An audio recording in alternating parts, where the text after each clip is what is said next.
We're back with our special edition of Critical Issues, Alternative Views. We're speaking with Matt Longjohn, who is the Democratic candidate in the 6th Congressional District.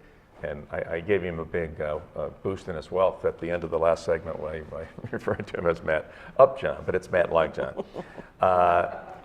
Matt, I know Denise has some political science-y kinds of questions to ask you about the campaign. Yeah. So Denise, why don't you? Sure. So I think one of the things that we have to look at is whether the race is competitive. And there's, Cook Political Report would still put this district at R+4 given the trends.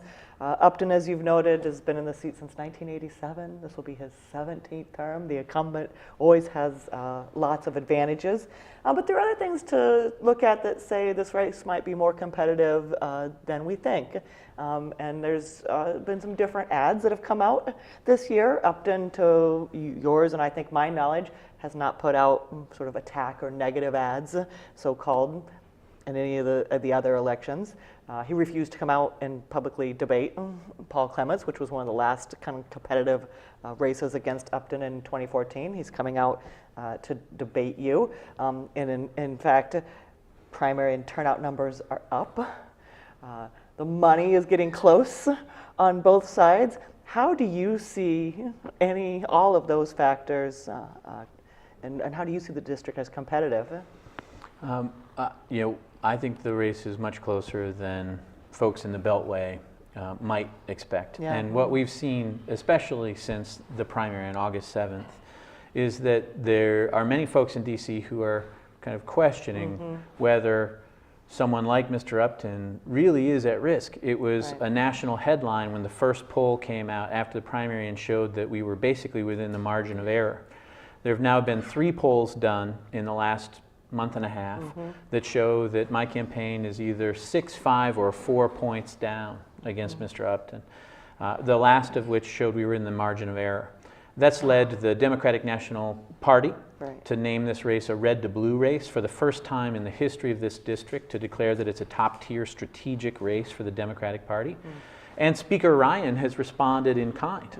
The Republicans have named this a majority maker district, one that they say that they need to keep if they're going to keep a majority in the House.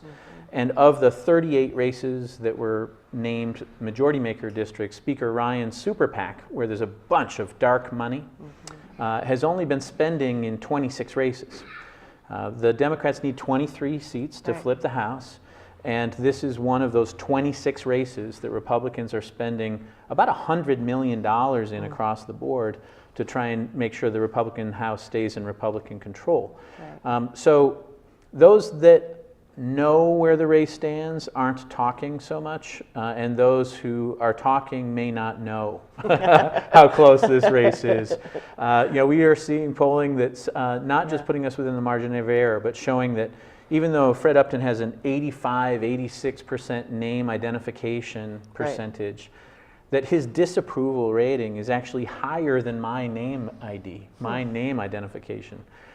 So, it's interesting, and I think that the tactics he's using, negative advertisements, false statements, questioning my medical degree, for example, coming out with nicknames for me, and et cetera, are all pages from the Trump playbook. Karl Rove and Steve Bannon, et cetera, have written Mr. Upton's campaign's script this year, it looks like. Dark, scary ads, false statements, and I think that if you look at that, you can recognize that Fred's seeing the same numbers we are, and that Congressman Upton is worried he's going to lose, and he's doing stuff that Congressman Upton from 1992 would never recognize. The Congressman Upton from 1992 would be embarrassed by the campaign efforts of Congressman Upton in 2018. And as Denise mentioned, Upton has never really run those kind of negative attack ads before, and he's doing it this time. So that's a sign of his desperation, I think. But these ads are so ridiculous and cartoonish. The one ad sort of portrays you as the pawn of Nancy Pelosi, that you were handpicked by Pelosi to come in and gut the military and fund a radical environmental agenda and abolish the ICE, Immigration Customs Enforcement. And so again, this kind of an ad. Now, to me, that ad's important because it does touch on some really critical issues: the military budget, environmental protection, immigration. Sure. Yeah. I think Mr. Upton's actually helping me quite a bit.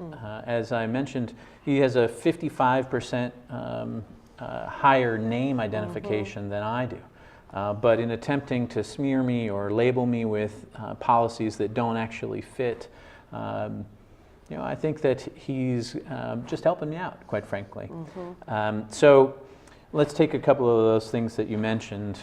First of all, I was busy working on healthcare reform, working in nonprofit organizations, leading health coalitions across the country as a physician and a public health leader. It never crossed my mind, as I mentioned earlier in the last segment, to run for office before. I didn't build my career around this campaign. And I had never had 1 second, one email, one connection at any point to either Speaker Pelosi, Leader Pelosi, or the leadership in the Democratic Party on the campaign side of things. I had run a nonprofit in Chicago back in 2003, where Mrs. Obama was on my board. But that was years before the Obamas were elected. And so really had no connection to campaign leadership at all in the Democratic Party. The way that this started for me was out of frustration on Valentine's Day of 2017 when I was in Washington, D.C., speaking about cancer healthcare programs, cancer survivorship healthcare programs. I got frustrated with what I was hearing President Trump saying about health and healthcare. And I called the 1-800 number for the Democratic Party and asked if there was some way that I could volunteer to put a voice out there for rational health discussions. I called the 1-800 number. Nancy Pelosi didn't pluck me out of anything. I asked for how I could be a participant in getting good information about health and healthcare policy into the national conversation. And for some reason, I think Mr. Upton must have just been ignoring the fact that there were 7 candidates running in a primary for more than a year. This was a contested primary, the first contested primary in 34 years. Great candidates like Professor Dave Benak or Paul Clements, businessmen like Rich Eichholz and activists like Eponine Garrett and Ida Gray, folks who were known in the Democratic Party who got endorsements from people like Jennifer Granholm, in the form of George Franklin. This was a contested primary. And we earned that victory, and it wasn't like the Democratic Party put the thumb on the scale for me. If anything, the Democratic establishment and the super PACs were coming out for one of my opponents. I think he's just totally misrepresenting the facts, misrepresenting himself as a bipartisan leader when he's making partisan attack ads. On the other issues around the military budget, he says that I'm going to gut the military. Well, I don't know what Mr. Upton's family history is regarding the military. He was born with a silver spoon in his mouth, and I don't know what his military service has been or what his family's has been. But my father was enlisted in the Army. My son is currently enlisted in the Air Force. We're a military family. And I want to work every day in Congress to make sure that our military service women and men are safe, not just by making sure they have the resources they need, but by making sure that the mission is clear, by revisiting the authorization of the use of military force and tightening down what was last passed after the Patriot Act, that's given broad sweeping powers to the executive to send servicewomen and men into Nigeria or other places without even congressional knowledge. We've got to tighten up the budget, tighten up the mission. And if that means gutting the military, if that's the definition of gutting the military, then I would just also remind Mr. Upton that Congress has power of the purse and that the inspectors general in the Department of Defense have also said that they have maybe $120 billion of waste in the Department of Defense. When we need solutions to our education system, to our environmental policy, to our healthcare policy, we can't let that money go to waste. So we have to move it to where it can be more effective. But I will not sacrifice the safety or the mission of our men and women in the military. I think that it's a total misrepresentation.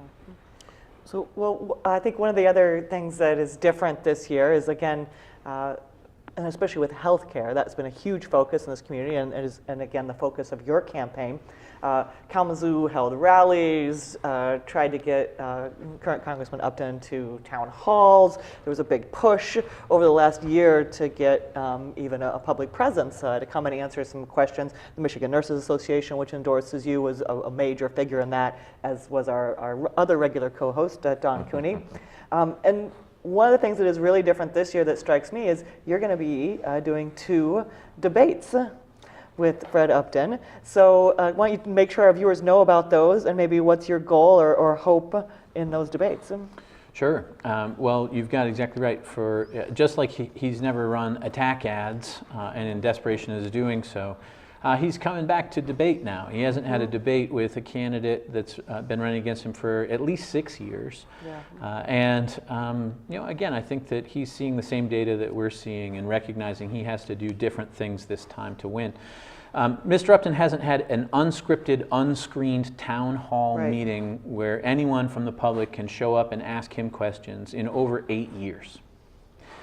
These debates are actually also not going to allow for that opportunity.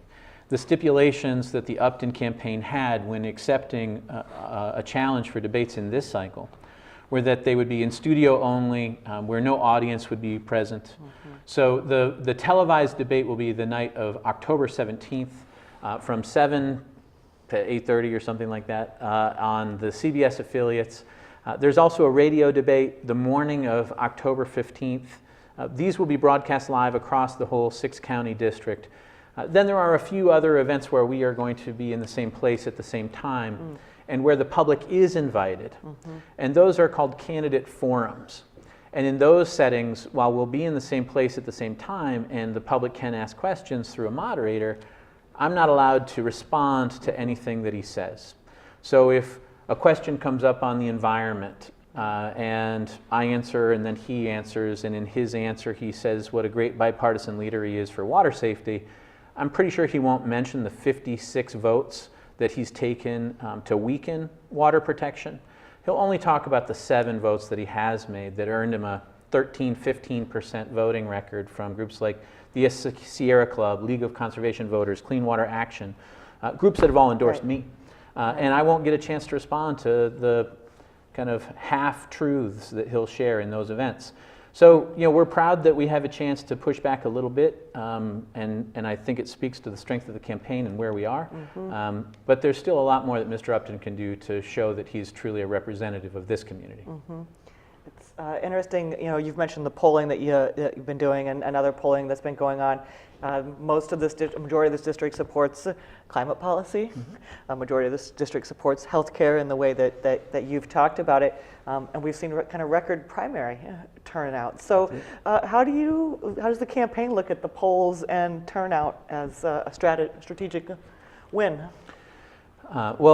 We mentioned a couple minutes ago that there was that first contested primary in 34 years. Yeah. That is so much a part of why we have a chance to win. That primary was a good thing for the Democratic Party here in my candidacy in November. There were 6 other teams besides mine building up the energy and informing people about Mr. Upton's mismatch between his rhetoric and his record. Whether it were independent farmers who were concerned about rising healthcare costs, who became aware of Fred's efforts to destabilize the insurance markets that they obtain their healthcare from, or whether it was teaching institutions, teachers who got a chance to learn more about Mr. Upton's support of the DeVos plan and the siphoning of federal dollars away from public schools. It all led to, I think, a much greater attention to Mr. Upton's mismatch of rhetoric and record, and helped us to get to this spot. But there was a 300% increase in voter turnout in the Democratic primary on August 7th compared to 4 years ago, the last midterm primary. I like to say that it's an uphill battle taking on a 32-year incumbent who's one of the most wealthy members of Congress and who's supported 80% of the time by corporate PACs. But if he keeps doing what he's doing, not representing people, and we keep doing what we're doing, focusing on turnout, I wouldn't bet against us. We're talking with Matt Longjohn, Democratic candidate for the 6th Congressional District. That wraps up this particular segment. Thank you for joining us on Critical Issues, Alternative Views.